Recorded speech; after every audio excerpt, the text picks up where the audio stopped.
The state of Israel does not exist because the Holocaust occurred. And when I said that in Berlin, I actually was called in for a whole bunch of meetings telling me that's not exactly what we teach. I want to make that very clear. The state of Israel is not a 76-year European colonialist reparation prize for the murder of 6 million Jews. That is not what the state of Israel is. And if you need referencing, just read the Declaration of Independence of this 76-year young miracle, the nation state of a prototypical indigenous people. Why is that important for me to say? Because indigeneity, like all other legal concepts that have been weaponized, has meaning. Prototypically indigenous that speaks the same language, Hebrew, and reads the same book, the Bible, and traverses the same land, Israel, and practices the same customs and rituals for thousands of years. And that indigenous people returned to our ancestral homeland after thousands of years of exile and persecution that included the Holocaust. And that state, by the way, is also committed to equality. That's not me. That's Israel's Declaration of Independence, mission, vision, values of this miracle in which we are now sitting in the capital of. The understanding that that has been a part of the story, and it enables us to reclaim the Jewish story and even anti-Semitism that is not just a universal hate. It's a very particular hate. It's a hatred of Jews that has existed for thousands of years.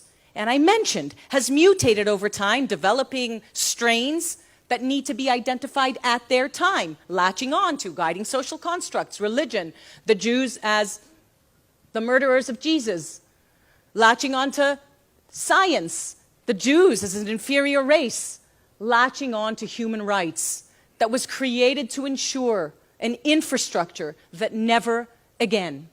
So Holocaust education, without the understanding of what it is that anti-Semitism looks like today as an ever-mutating virus that latches on to the guiding social construct of the time, religion, science, and the liberal and the secular religion of our times, human rights, in order to be able to mutate to what is the new strain of a given time that demonizes and delegitimizes and applies double standards systematically, whether it's to the individual Jew, barring them from an equal place in society, or from the proverbial Jew among the nations, the state of Israel, barring it from an equal place in the family of nations that it was intended to be.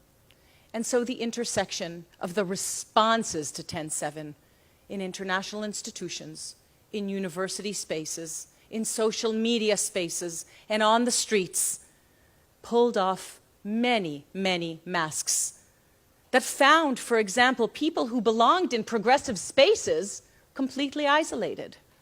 I speak in Reform synagogues where a rabbah tells me that she dedicated her entire life, 40 years worth, to interfaith work, and not one of her colleagues has reached out on or since 10/7. And I want to make very clear, as I do in many of those spaces, there was nothing progressive about 10/7. There is nothing progressive about burning of whole families and raping of women so badly their legs can't be straightened for burial, and mutilation and abduction and other standing violation of international law that still holds Israeli civilians in the terror tunnels that Hamas built with international humanitarian aid.